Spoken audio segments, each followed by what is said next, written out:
All right, good evening, everybody. Welcome to Channel 6 TV, Community Focus. I'm Kenny Fogle, your host. Glad you could be with us tonight. We're going to talk about a tradition that's been going on for a number of years in one of our most oldest communities in Nelson County, and that's we're in the New Haven area. We're talking about the Iron Horse Festival. And we got one of the people here that's probably, I'd have to say, he's Mr. Iron Horse Festival, and that's Andy Hall. Andy, first of all, welcome to the show. Thank you very much. We appreciate your all's interest in our community and in our festival. Well, before we went on, you and I were talking about the origins of the Iron Horse Festival. It goes back to many years ago when the Railway Museum first decided to move its location here. Yes, the Railway Museum was honored and welcomed by a special celebration happening in front of the Sherwood, and it was on July 4th, 1990. And I dug out some old pictures that I had taken at that time, and of course we had a lot of the politicians here. We had Senator O'Daniel, we had Representative Kenny Raper, we had Judge Executive Mike Abel, and of course the Mayor Tessie Cecil, and a lot of the town council members were here for that. And so we look back at that, and that's really kind of what sparked the interest to get the Iron Horse Festival to take pride in welcoming the Railway Museum, and also to kind of educate people about the history of our community, and to ask people to step up and continue the traditions and to get involved in our community. Well, and as you mentioned, it is twofold what the Iron Horse Festival has done, because it has celebrated the rich history of the railway, which has had a lot to do with this part of the county, as the railroad going through here, and also it's highlighted and brought maybe back to life a lot of New Haven. And New Haven has a rich history that if you don't bring people together and people just talk to each other every now and then, it sort of breaks apart. Yes, a lot of the people that come, they look at it as a homecoming, and there was an article last year in the Standard insert that talked about a couple of ladies that worked down at the Main Street station, and now they've got kids of their own. They remember the good times they had when they were growing up, and now they bring their kids back. So we hope that that's true, but we also welcome people from our adjoining communities, and we've had the Bardstown Tourism Group has taken some of our brochures to the State Fair, so we hope that a number of outsiders come and enjoy our hospitality. Well, talking about New Haven, I know you and I saw next year's going to be the 200th anniversary of New Haven. It actually goes back further than that. I was raised out in this area, and I'm ashamed to tell. I told you before we went on that I stopped at the plaque that for Pottinger Station when it was first erected here, and that was in 1778. So that goes back quite a number of years as to one of the first stations that was established in the state of Kentucky, not just this area. So New Haven has a history all the way from back when it was called Pottinger's Landing to New Haven, and 200 years is a pretty big celebration coming up. Yes, we hope next year to really highlight a lot of the events, and maybe do some dress up attire that represents some of those old days. And so there's a lot of things we can do. We haven't really decided on the approach yet, but the development committee is having some meetings, and I'm part of that, and we're trying to determine some of the main events that we'll do next year. There'll be other things besides the Iron Horse Festival. Now, speaking of being a part of it, how long have you been part of the Iron Horse Festival? Well, since it began in 1991.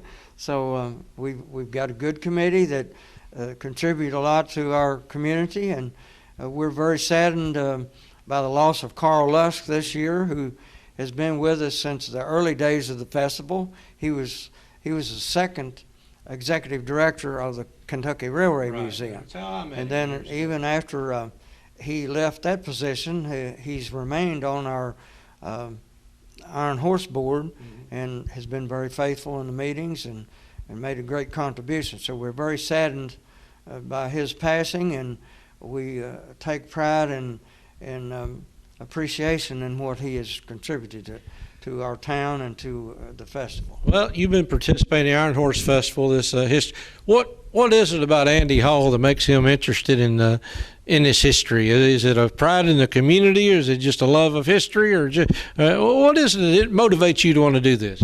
Well, I think all of that, but I think especially I have a feeling and to somewhat a responsibility to educate our citizens about our community, and to try to encourage the young folks to continue the tradition and realize that they are making history every day by their contributions in our community. And so we try to encourage them to make them appropriate and encourage them to make a difference. Well, south of the river, we've always said, New Haven's always somewhat been the capital, whether it's New Hope, Holy Cross, or where all we grew up in. We knew New Haven was sort of the hub of all this.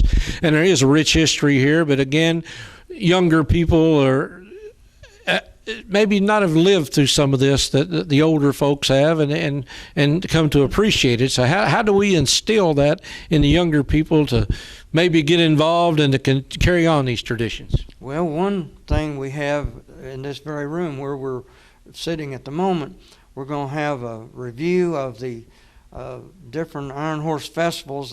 This is our 29th one. Uh-huh. So the last 28 years we'll have posters and books in here that people can come in and visit and appreciate that. And we look back, and it's kind of sad to see some of the old timers that were in our earlier festivals are no longer with us. They've passed on to heaven, and we appreciate what they have contributed, and we encourage the young people to realize that they need to make their mark as well. Okay, we got a parade. And every year. So is our master, got a grand marshal and all that kind of stuff?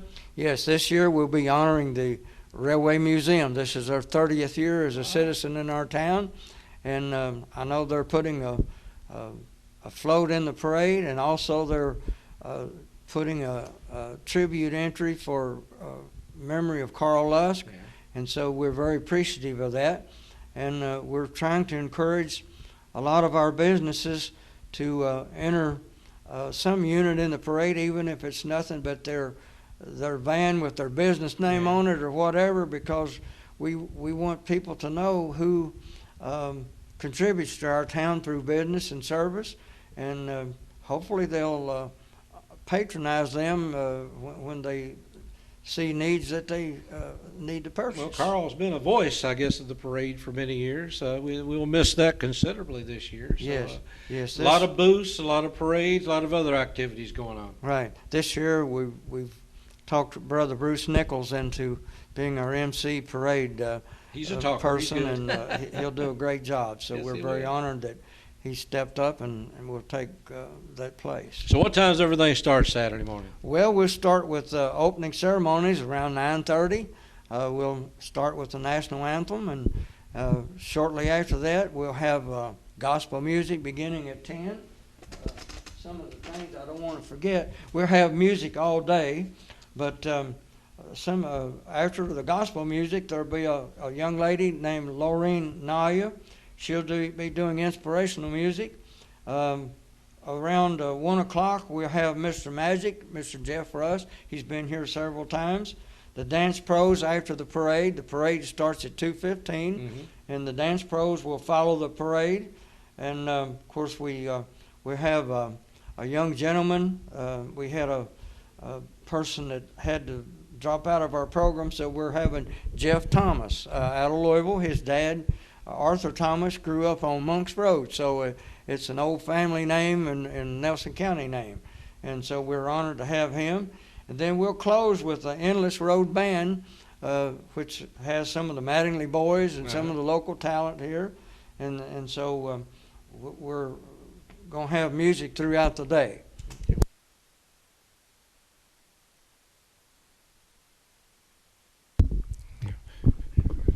I'll cut that part out. I'm a little nervous on equipment sometimes. So throughout the day, we got music, we got booths of every kind. I mean, obviously a lot of food. I always hate to say it, but that's one of the reasons I come. It's some really good food. We try to pick food vendors with each one a different variety, so that everybody can make money and everybody can have a different taste. So it works out really well.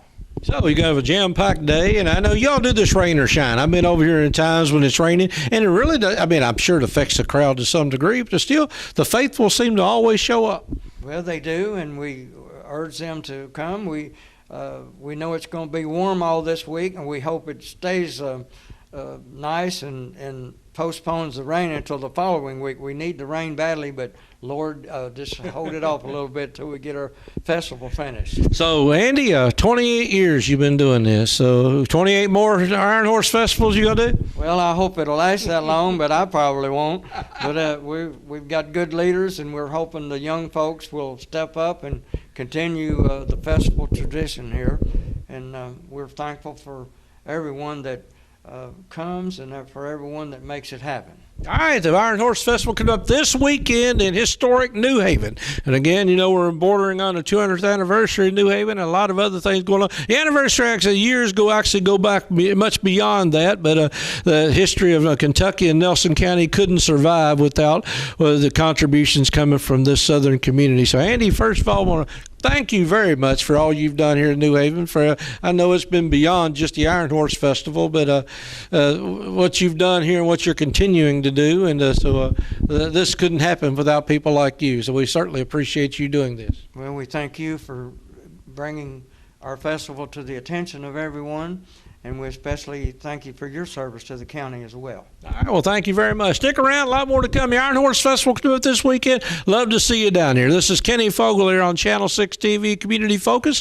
Glad you could join us, and hope you'll just come out and have a good time right here in downtown New Haven in the Iron Horse Festival. We'll see you there.